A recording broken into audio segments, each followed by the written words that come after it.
മന്ത്രി ഇങ്ങനെ ചതിക്കുമെന്ന് ഞാൻ കരുതിയില്ല. എല്ലാം ഞാൻ അയാളോട് വിശദമായിട്ട് പറഞ്ഞതാ. സഹായിക്കാമെന്ന് ഏറ്റിട്ട് ഇത് വലിയ നാണക്കേടായിപ്പോയി. അല്ലെങ്കിലും ഈ രാഷ്ട്രീയക്കാരെ വിശ്വസിക്കലെന്ന് പറയുന്നത് വെറുതെ അല്ല. എല്ലാവരും അടച്ചു പറയരുത്, അതിലും നല്ല ആളുകളുണ്ട്. അയാളെ വിശ്വസിച്ച നമുക്കാ തെറ്റുപറ്റിയത്. ഇനിയിപ്പോ എന്ത് ചെയ്യും? ആ ACPക്ക് എന്തോ മുൻവൈരാഗ്യം ഉള്ളതുപോലെ തോന്നുന്നു. അർച്ചനയെടുത്ത് മീനാക്ഷിയും ജയിലിൽ അടച്ചെത്തിയിരുന്ന വാശിയാണ് അവർക്ക്. അവർക്ക് വ്യക്തിപരമായ വിരോധമുണ്ട്.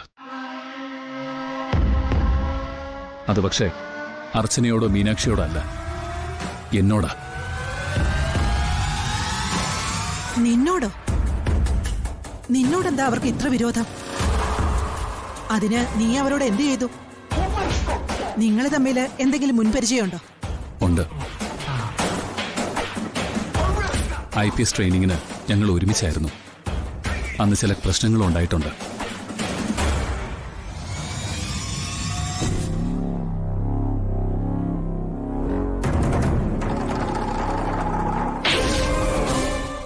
എന്നെ തോൽപ്പിക്കാൻ കിട്ടുന്ന ഏതവസരവും ആ സ്ത്രീ പാഴാക്കില്ല. കോടതിയിൽ എന്തായാലും പോലീസ് ഇവരുടെ ജാമ്യാപേക്ഷ എതിർക്കും. ജാമ്യം കിട്ടാത്ത വകുപ്പുകളാണ് എഴുതി ചേർത്തിട്ടുള്ളത് മുഴുവൻ. അർച്ചന ജയിലിൽ കിടക്കുന്ന കാര്യം എനിക്ക് ആലോചിക്കാൻ കൂടി വയ്യ. ജയിലും കോടതിയൊന്നും എനിക്ക് പുതിയതല്ല. പക്ഷേ മീനാക്ഷിക്ക് അത് താങ്ങാൻ പറ്റില്ല. പോലീസ് ജാമ്യാപേക്ഷ എതിർക്കുന്ന സ്ഥിതിക്ക് ജഡ്ജിക്ക് അവരെ റിമാൻഡ് ചെയ്യാല്ലാതെ മറ്റു മാർഗമൊന്നുമില്ലാതെ വരും. ഇതങ്ങനെ വിട്ടുകൊടുക്കാൻ പറ്റില്ല. എന്ത് വില കൊടുക്കേണ്ടി വന്നാലും മീനാക്ഷി അർച്ചനയും രക്ഷിച്ചേ പറ്റൂ. ഏതെങ്കിലും നല്ല വക്കീലിനെ വച്ചാലോ? അല്ല, അതിനെ പറ്റി ആരുണ്ട്? ഈ ചെറിയ സമയത്തിനുള്ളിൽ നമ്മളെ സഹായിക്കാൻ ഏതെങ്കിലും നല്ല വക്കീൽ വരുമോ? വരും.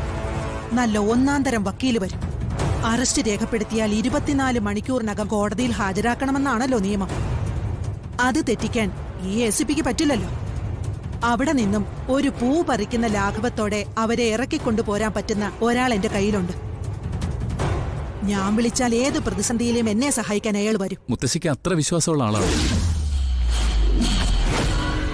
ആ മന്ത്രിയെ പോലെ നമ്മളെ പിന്നിൽ നിന്ന് ചതിക്കില്ലല്ലോ അല്ലേ? ഇത് നിങ്ങളാരും കരുതുന്ന പോലെ ഒരാളല്ല. ആളിവിടങ്ങുമല്ല, അങ്ങ് ഡൽഹിയില് സുപ്രീം കോടതിയിൽ.